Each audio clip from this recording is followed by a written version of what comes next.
Today I will be working on this recycled piece of artboard. It's a mess, so it needs a new surface. So I start with some texture paste through a stencil, and then I will search through my doodads I collect for assemblage work. Now this will be a quick and easy small type assemblage. So I'm going mostly for my kids' toys. I have too many of them and they need to be used up. So I pulled out pieces which I think will give me nice texture and design.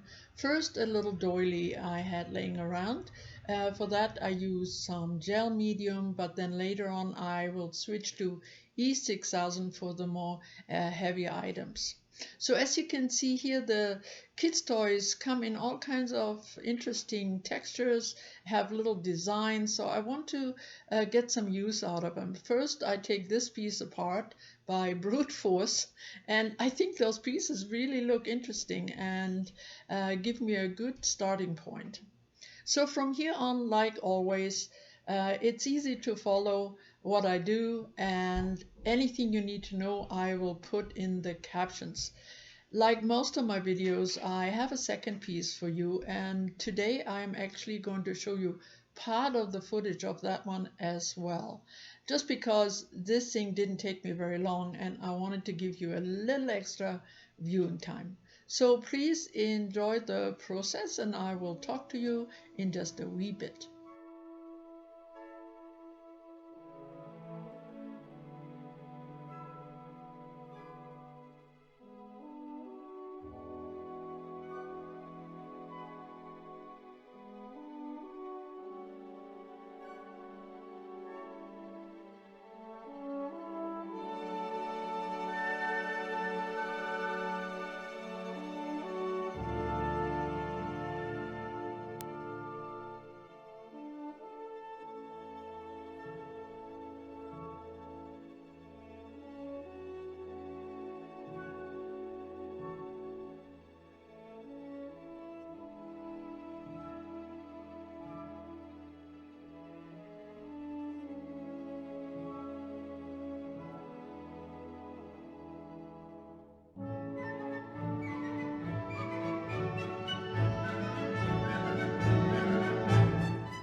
here are both of my completed pieces. Now for this one I included pretty much the whole footage. Of course there was some editing.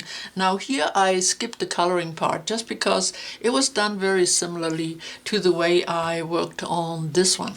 So let's take a look at the details here. After I added all the little toy bits and pieces, I complemented this one with some gears and also some small metal beads here and there. And then I topped it off with the silver bird and some silver half pearls or cabochons. And yeah, I like the color combination of the blue and the green and the way it blends, and of course the subtle background texture. So here's this. I didn't do anything to the back yet because I'm not sure if I want to use these just to hang them up as a panel or if they may fit nicely on top of a box or even something else. So we see in the future. So here's number 2. And now here, after I put down all my bits and pieces from my toy box, I complemented this by adding some pieces of jewelry, including some cut apart bracelet, and I really like the effect of that. I have more bracelets I can use for this type of decoration. Now I always like to combine the bit of industrial look with some more softer lines. That's why I added these here, and that's why I added the swirly items here and the little wires with the beads. So here on the background I just added some of my glimmer mist. I used the paintbrush so it didn't go everywhere, and because it's a little shiny, it's a nice contrast to the middle because the middle is very matte. I tried to recreate the rust look, and yeah, to get it perfect still eludes me, but it's okay. I used the brown and an orange rusty paste, but I complemented it with some yellow ochre and some more orange. Now the little swirly wire things I added, I brought those out by adding a tiny bit of gold rub and buff, but otherwise the center is very matte. And for focal point I added the full clock face and a chain which goes all the way down here. And again, the back is not done. Now to get the background to come out a bit more, I used my trusty metallic paint in champagne, this kind of off-white color, and it just brings it out enough without, you know, overpowering with the white. So there we go. So these are my 2 pieces. I'm happy with the way they came out because I had one of those really funny weeks where I started 2 different projects. Neither one of them worked out, so finally I thought, okay, I gotta get something ready for Friday. Let's do something I know will come out. I'm quite comfortable with doing these type of assemblages, as you know. Even though this is just a mini one, it was a lot of fun. I hope you enjoyed watching me put it together, and it gave you some ideas to use up your very ordinary things and just put them together in a way that they look a little special. So that's all I had for today. I wish you the best of everything. Have a wonderful week. Come and see me soon again, latest by next Friday. Stay safe and bye-bye for now.